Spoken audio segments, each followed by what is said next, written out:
Break के बाद आपका स्वागत है और बात करेंगे देश में हो रहे बैंकों में फर्जी घोटालों की। तो देश में करोड़ों रुपए के फर्जी लोन के बड़े बड़े मामले सामने आ रहे हैं। ऐसा ही एक मामला ब्यावर में भी सामने आया है, जहां रजाई गद्दे बनाने वाले सलीम नाम के अलग अलग बैंकों से 100 करोड़ रुपए से ज्यादा का लोन लेने का मामला सामने आया है। फर्जीवाड़े का खुलासा उस समय हुआ जब सलीम अपनी दुकान के सामने ही बैंक ऑफ बड़ौदा से 2 लाख का लोन लेने पहुंचा। तब पता लगा कि उसके नाम तो पहले से ही कई बैंकों से लोन लिए गए हैं। बैंक मैनेजर ने कहा कि पहले पुराने लोन चुकाओ, फिर नया लोन मिलेगा। वहीं सलीम का कहना है कि उसने आज तक कोई लोन नहीं लिया।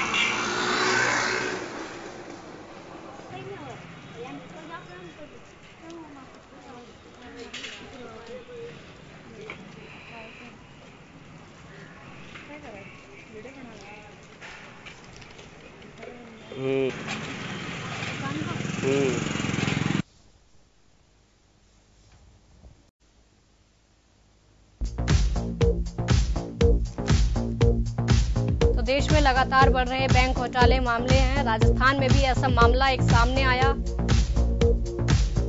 बैंक घोटाले थमने का नाम नहीं ले रहे हैं। देश में ब्यावर में करोड़ों रुपए के फर्जी लोन का घोटाला ये सामने आया है। राजस्थान में देश के अलग अलग हिस्सों से लोन उठाया गया।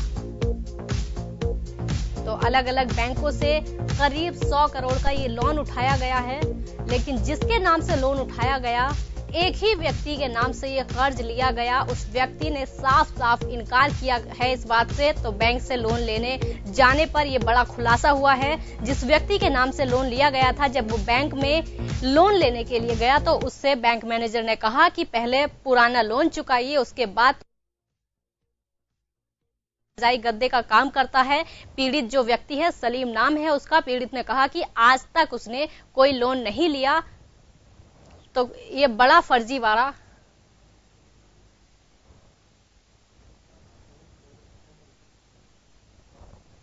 तो हेमंत संवाददाता ब्यावर से हमारे साथ जुड़ गए हैं ज्यादा जानकारी के लिए। हेमंत, बड़ा फर्जीवाड़ा सामने आया है ये बैंक लोन का, और क्या कुछ जानकारी है?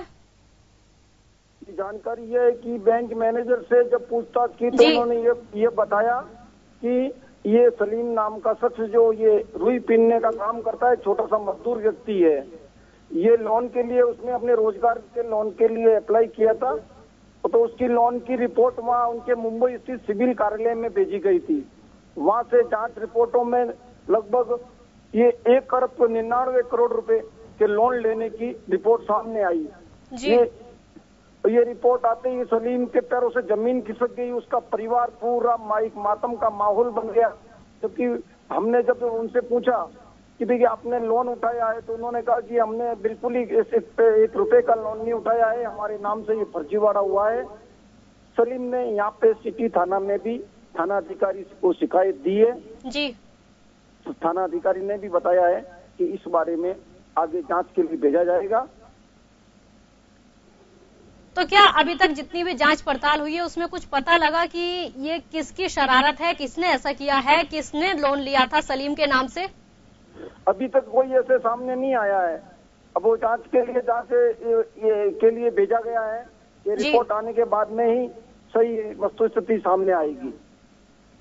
ठीक है, बहुत बहुत धन्यवाद आपका। तो देश में लगातार बैंक घोटाले बढ़ रहे हैं। ऐसा ही एक घोटाला राजस्थान में देखने को मिला है, जहां एक सलीम नाम का व्यक्ति जो कि रजाई गद्दे बनाता है, उसके नाम से करोड़ों रुपए का लोन लिया गया, लेकिन उसको इस बात की खबर तक नहीं थी। जब वो व्यक्ति बैंक गया अपना लोन लेने के लिए तो उससे कहा गया कि पहले पुराना लोन चुकाइए, उसके बाद तुम्हें नया लोन मिलेगा। तो ये बड़ा फर्जीवाड़ा, लेकिन अभी तक पता नहीं चल पाया है कि ये फर्जीवाड़ा आखिर किसने किया है। पुलिस ने आश्वासन जांच पड़ताल का दे दिया है कि पूछताछ के बाद इस बात की जानकारी निकाली जाएगी कि किसने ये फर्जीवाड़ा किया है, लेकिन अभी तक कोई भी जांच पड़ताल या फिर कोई भी खुलासा फर्जीवाड़े का इस मामले में नहीं हो पाया है।